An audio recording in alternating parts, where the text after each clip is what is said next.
கடல் படு அலையென எரிமலை வெடிபட வெளிவரு அனலென சிறுநரி அழிபட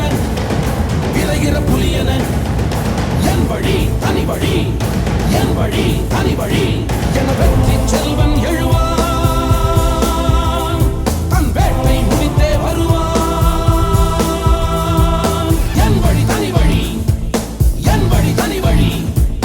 என் வழி தனி வழி என் வழி தனி வழி என் வழி தனி வழி.